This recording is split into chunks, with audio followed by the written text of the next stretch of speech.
देवशयनी एकादशी। युधिष्ठिर ने पूछा, भगवान, आषाढ़ के शुक्ल पक्ष में कौन सी एकादशी होती है? इसका नाम और विधि क्या है? यह बताने की कृपा करें। भगवान श्री कृष्ण बोले, राजन, आषाढ़ कृष्ण पक्ष की एकादशी का नाम शयनी है। मैं इसका वर्णन करता हूँ। यह महान पुण्यमयी स्वर और मोक्ष प्रदान करने वाली, सब पापों को हरने वाली तथा है। आषाढ़ शुक्ल पक्ष में शयनी एकादशी के दिन जिन्होंने कमल पुष्प से कमल लोचन भगवान श्री विष्णु का पूजन तथा एकादशी का उत्तम व्रत किया है, उन्होंने तीनों लोकों और तीनों सनातन देवताओं का पूजन कर लिया।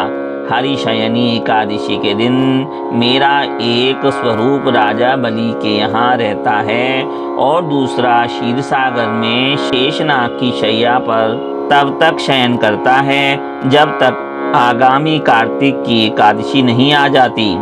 अतः आषाढ़ शुक्ल पक्ष की एकादशी से लेकर कार्तिक शुक्ल पक्ष की एकादशी तक मनुष्य को भली भांति धर्म का आचरण करना चाहिए। जो मनुष्य इस व्रत का अनुष्ठान करता है वह परम गति को प्राप्त होता है। इस कारण यत्न पूर्वक इस एकादशी का व्रत करना चाहिए। एकादशी की रात में जागरण करके शंख चक्र और गदा धारण करने वाले भगवान श्री विष्णु की भक्ति पूर्वक पूजा करनी चाहिए।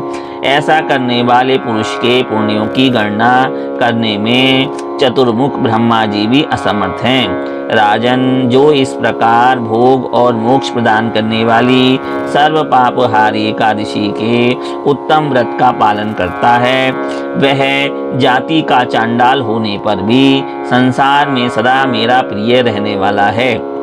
जो मनुष्य दीपदान, पलाश के पत्ते पर भोजन और व्रत करते हुए चौमासा व्यतीत करते हैं, वे मेरे प्रिय हैं। चौमासे में भगवान विष्णु सोए रहते हैं, इसलिए मनुष्य को भूमि पर शयन करना चाहिए।